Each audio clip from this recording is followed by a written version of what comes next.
ओम शांति। 6 अप्रैल 2022 के महावाक्य हैं, मीठे बच्चे, ज्ञान की गुह्य बातों को सिद्ध करने के लिए विशाल बुद्धि बन बहुत युक्ति से समझाना है। कहा जाता है सांप भी मरे, लाठी भी ना टूटे। प्रश्न, हाहाकार के समय पास होने के लिए कौन सा मुख्य गुण जरूर चाहिए? उत्तर, धैर्यता का। लड़ाई के समय ही तुम्हारी प्रत्यक्षता होगी। जो मजबूत होंगे वही पास हो सकेंगे। घबराने वाले नापास हो जाते हैं। अंत में तुम बच्चों का प्रभाव निकलेगा, तब कहेंगे अहो प्रभु तेरी लीला। सब जानेंगे गुप्त वेश में प्रभु आया है। दूसरा प्रश्न, सबसे बड़ा सौभाग्य कौन सा है? उत्तर, स्वर्ग में आना भी सबसे बड़ा सौभाग्य है। स्वर्ग के सुख तुम बच्चे ही देखते हो। वहाँ आदि मध्य अंत दुख नहीं होता। यह बातें मनुष्यों की बुद्धि में मुश्किल ही बैठती हैं। गीत, नई उम्र की कलियां। ओम शांति। भगवानुवाच। आगे श्री कृष्ण भगवानुवाच कहते थे, अब तुम बच्चों को निश्चय हुआ है, श्री कृष्ण भगवानुवाच नहीं है। श्री कृष्ण तो त्रिकालदर्शी अर्थात स्वदर्शन चक्रधारी नहीं है। अब यह अगर भगत लोग सुने तो बिगड़ेंगे, कहेंगे तुम इन्हों की श्रद्धा क्यों कम करते हो, जबकि इनका निश्चय कृष्ण में है कि वह स्वदर्शन चक्रधारी है। स्वदर्शन चक्र हमेशा विष्णु को या कृष्ण को ही देते हैं। दुनिया को तो यह मालूम ही नहीं कि श्री कृष्ण और विष्णु का क्या संबंध है। ना जानने के कारण सिर्फ विष्णु को व कृष्ण को स्वदर्शन चक्रधारी कह देते हैं। स्वदर्शन चक्र के अर्थ का भी किसको पता नहीं है। सिर्फ चक्र दे दिया है मारने के लिए। उसे एक हिंसक हथियार बना दिया है। वास्तव में उनके पास ना हिंसक चक्र है ना अहिंसक। ज्ञान भी राधे कृष्ण या विष्णु के पास नहीं है। कौन सा ज्ञान?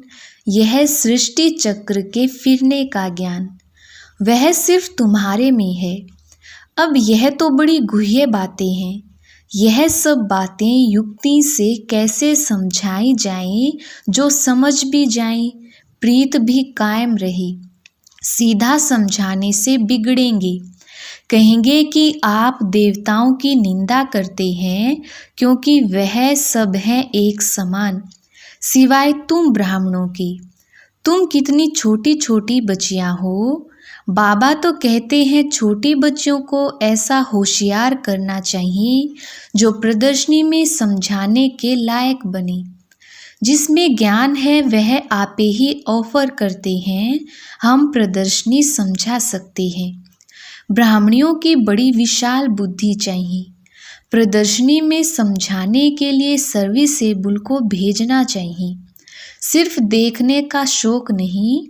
पहले पहले तो यह निश्चय चाहिए कि गीता का भगवान निराकार परम पिता परमात्मा शिव है। श्री कृष्ण को भगवान नहीं कहा जाता है, इसलिए गीता भी रोंग है। यह बिल्कुल नई बात हो गई दुनिया में। दुनिया में सब कहते हैं कृष्ण ने गीता गाई। यहाँ समझाया जाता है कृष्ण गीता गा न सके। जो मोर मुकुटधारी है, डबल सिरताज व सिंगल ताज सूर्यवंशी, चंद्रवंशी व वैश्य, शूद्रवंशी, कोई भी गीता की नॉलेज को नहीं जानते। वह नॉलेज भगवान ने ही सुनाए, भारत को स्वर्ग बनाया था। तो दुनिया में सच्चा गीता का ज्ञान आए कहाँ से? यह सब भक्ति की लाइन में आ जाते हैं। वेद शास्त्र आदि पढ़ते पढ़ते नतीजा क्या हुआ? गिरते ही आए हैं। कलाएं कमती होती ही गई हैं। भल कितनी भी घोर तपस्या करें, सिर काट कर रखें, कुछ भी फायदा हो ना सके। हरेक मनुष्य मात्र को तमो प्रधान जरूर बनना है। उसमें भी खास भारतवासी देवी देवता धर्म वाले ही सबसे नीचे गिरे हुए हैं। पहले सबसे सतो प्रधान थे, अब तमो प्रधान बन गए हैं। जो बिल्कुल ऊंच पैराडाइज के मालिक थे, वह अब नर्क के मालिक बन गए हैं। तुम बच्चों की बुद्धि में यह रहना चाहिए कि शरीर पुरानी जुत्ती है जिससे हम पढ़ रहे हैं। देवी देवता धर्म वालों की सबसे जास्ती पुरानी जुत्ती है। भारत शिवालय था, देवताओं का राज्य था, हीरे जवाहरों के महल थे। अब तो वेश्यालय में असुर विकारियों का राज्य है। ड्रामानुसार फिर इनको वेश्यालय से शिवालय बनना ही है। बाप समझाते हैं, सबसे जास्ती भारतवासी ही गिरे हैं। आधा कल्प तुम ही विषय विकारी थे। अजामिल जैसी पाप आत्मा भी भारत में ही थी। सबसे बड़ा पाप है विकार में जाना। देवताएं जो संपूर्ण निर्विकारी थे, वह अब विकारी बने हैं, गोरे से सांवरे बने हैं, सबसे ऊंच ही सबसे नीच बने हैं। बाप कहते हैं, जब संपूर्ण तमो प्रधान बन जाते हैं, तब उन्हों को मैं आकर संपूर्ण सतो प्रधान बनाता हूँ। अभी तो कोई को संपूर्ण निर्विकारी कह ना सके। बहुत फर्क है। भल करके यह जन्म कुछ अच्छा है, आगे का जन्म तो अजामिल जैसा होना चाहिए। बाप कहते हैं, मैं पतित दुनिया और पतित शरीर में ही प्रवेश करता हूँ, जो पूरे 84 जन्म भोग तमो प्रधान बने हैं। भल इस समय अच्छे घर में जन्म है, क्योंकि फिर भी बाबा का रथ बनना है। ड्रामा भी कायदेसिर बना हुआ है, इसलिए साधारण रथ को पकड़ा है। यह भी समझने की बातें हैं। तुम बच्चों को सर्विस का बहुत शौक होना चाहिए। बाबा को देखो कितना शौक है। बाप तो पतित पावन है, सर्व का अविनाशी सर्जन है। तुमको कैसे अच्छी दवाई देते हैं। कहते हैं, मुझे याद करने से तुम कब रोगी नहीं बनेंगी। तुमको कोई दवा दरमल नहीं करनी पड़ेगी। यह श्रीमत है ना कि कोई गुरु का मंत्र आदि है। बाप कहते हैं, मुझे याद करने से तुम्हारे विकर्म विनाश होंगे, फिर माया का विघ्न नहीं आएगा, तुम महावीर कहलाएंगे। स्कूल में रिजल्ट पिछाड़ी को ही निकलती है, यह भी अंत में मालूम पड़ेगा। जब लड़ाई शुरू होती है, तब तुम्हारी भी प्रत्यक्षता होती है। देखेंगे तुम कितने निडर निर्भय बने हो। बाप भी निर्भय है ना। कितना भी हाहाकार मच जाए, धैर्यता से समझाना है कि हमें तो जाना ही है। चलो तो हम चलें अपनी मंजिल माउंट आबू, बाबा के पास। घबराना नहीं है, घबराने में भी नापास हो जाते हैं। इतना मजबूत बनना है। पहले पहले आफतें आएंगी फैमन की, बाहर से अनाज आ नहीं सकेगा, मारा मारी हो जाएगी। उस समय कितना निडर बनना पड़े। लड़ाई में कितने पहलवान होते हैं, कहते हैं मरना और मारना है, जान का भी डर नहीं है। भल उनको यह भी ज्ञान नहीं है कि शरीर छोड़ दूसरा लेंगे, उनको तो सर्विस करनी है। वो लोग सिखाते हैं, बोलो गुरु नानक की जय, हनुमान की जय। तुम्हारी शिक्षा है शिव बाबा को याद करो। वह नौकरी तो करनी ही है, अथवा देश सेवा तो करनी ही है। जैसे तुम शिव बाबा को याद करते हो, इस प्रकार कोई भी याद नहीं करते हैं। शिव के भगत तो ढेर हैं, परंतु तुमको डायरेक्शन मिलते हैं, शिव बाबा को याद करो। वापिस जाना है, फिर स्वर्ग में आना है। अब सूर्यवंशी चंद्रवंशी दोनों ही राज्य स्थापन हो रहे हैं। यह ज्ञान सबको मिलेगा। जो प्रजा बनने लायक होगा वह उतना ही समझेगा। अंत में तुम्हारा बहुत प्रभाव निकलेगा। तब तो कहेंगे, अहो प्रभु तेरी लीला। जानेंगे कि प्रभु गुप्त वेश में आया है। कोई कहे परमात्मा का व आत्मा का साक्षात्कार हो, परंतु साक्षात्कार से कोई फायदा नहीं है। समझो सिर्फ लाइट चिंगारी देखी, परंतु समझेंगे कुछ भी नहीं कि यह कौन है, किसकी आत्मा है व परमात्मा है। देवताओं के साक्षात्कार में फिर भी कुछ भवका होता है, खुशी होती है। यहाँ तो यह भी नहीं जानते कि परमात्मा का रूप क्या है। जितनी पिछाड़ी होती जाएगी तो बाबा बुद्धि का ताला खोलता जाएगा। स्वर्ग में आना यह भी सौभाग्य है।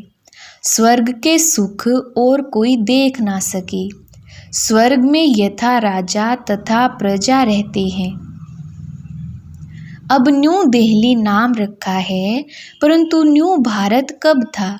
यह तो पुराना भारत है। नए भारत में सिर्फ देवता धर्म था।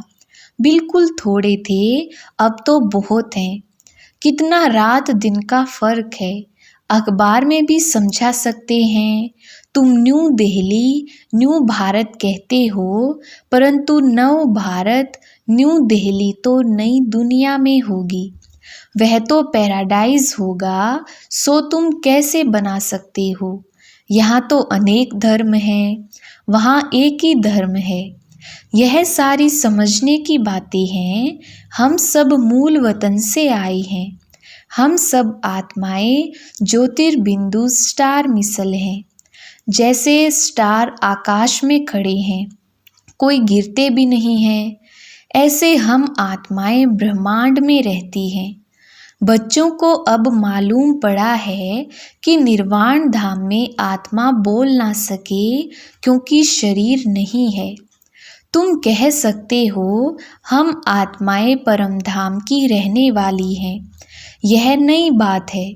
शास्त्रों में लिख दिया है कि आत्मा बुदबुदा है, सागर में समा जाती है। तुम अब जानते हो, पतित पावन बाप सबको लेने के लिए आया है। 5000 वर्ष के बाद ही भारत स्वर्ग बनता है।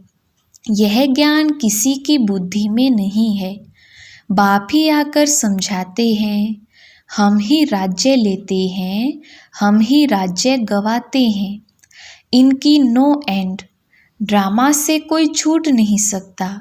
कितनी सहज बातें हैं, परंतु किसी की बुद्धि में ठहरती नहीं है।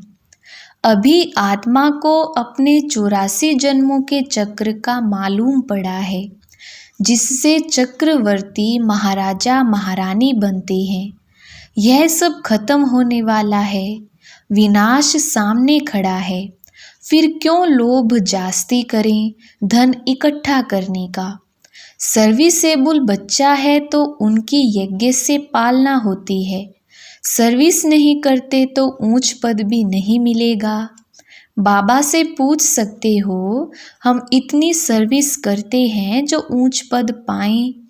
बाबा कह देते हैं, आसार ऐसे दिखाई देते हैं जो तुम प्रजा में चले जाएंगी। यहाँ ही मालूम पड़ जाता है। छोटे छोटे बच्चों को भी सिखलाकर इतना होशियार बनाना चाहिए जो प्रदर्शनी में सर्विस करके शो करें। अच्छा, मीठे मीठे सिकिलधे बच्चों प्रति माता पिता बाप दादा का याद प्यार और गुड मॉर्निंग। रूहानी बाप की रूहानी बच्चों को नमस्ते। हम रूहानी बच्चों की रूहानी बाप दादा को याद प्यार, गुड मॉर्निंग और नमस्ते जी। धारणा के लिए मुख्य सार। पहला पॉइंट है, बाप समान निर्भय निडर बनना है। धैर्यता से काम लेना है, घबराना नहीं है। दूसरा पॉइंट है, विनाश सामने है, इसलिए जास्ती धन इकट्ठा करने का लोभ नहीं करना है। ऊंच पद के लिए ईश्वरीय सेवा कर कमाई जमा करनी है। वरदान: सर्व खजाने जमा कर रूहानी फखुर में रहने वाले बेफिक्र बादशाह भव। विस्तार: बाप दादा द्वारा सब बच्चों को अखुट खजाने मिले हैं। जिसने अपने पास जितने खजाने जमा किए हैं, उतना उनकी चलन और चेहरे में वह रूहानी नशा दिखाई देता है। जमा करने का रूहानी फखुर अनुभव होता है। जिसे जितना रूहानी फखुर रहता है, उतना उनके हर कर्म में वह बेफिक्र बादशाह की झलक दिखाई देती है। क्योंकि जहाँ फखुर है, वहाँ फिक्र नहीं रह सकता।